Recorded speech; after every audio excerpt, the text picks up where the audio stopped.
commence par retrouver David au Japon. Il s'est rendu au Minano-Yume no Tairiku, un événement célébrant l'installation il y a 20 ans de Fuji TV sur l'île d'Odaiba. Au programme, des jeux, du Dragon Ball et du One Piece, parce que c'est le Japon. Je vous retrouve ensuite en plateau pour un débrief des dernières pépites de l'actu. C'est parti pour les news.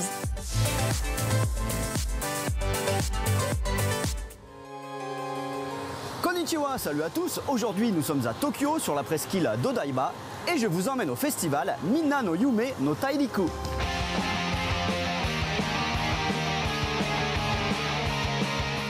Bon, une fois de plus, il fait beaucoup trop chaud. Et Minano-Yume no Tairiku, ça veut dire quelque chose comme le continent des rêves pour tous. C'est un événement qui a lieu pendant à peu près tout l'été pour célébrer les 20 ans de l'installation des locaux de Fuji TV à Odaiba. Alors Fuji TV, c'est ce bâtiment au design si caractéristique.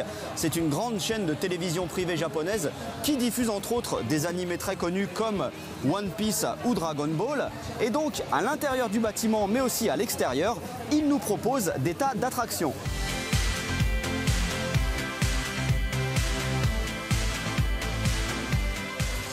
Je suis maintenant dans la grande zone extérieure et je dirais c'est bien mais pas top. C'est surtout des attractions sponsorisées par des marques pour les adultes et surtout les enfants. Par exemple du karting, mais c'est pas très fun car les staffs retiennent les kartings avec des cordes. À part ça, là derrière, il y a un grand parc avec des toboggans aquatiques, mais il faut payer encore 20 € de plus. Par contre, avec votre ticket payant normal, ça vous donne l'accès au Exile Bar Restaurant, un bar à la décoration assez folle, en l'honneur du boys band Exile, qui est ultra populaire ici, mais que moi je n'aime pas du tout.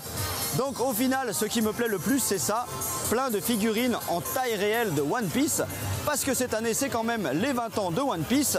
Et du coup, à cette occasion, ils auraient même pu faire beaucoup mieux.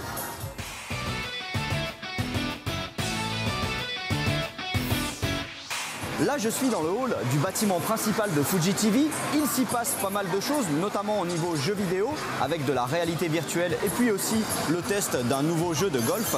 Mais pour moi, le plus fun, c'est évidemment ça, une mini attraction Dragon Ball qui se passe dans un petit cinéma.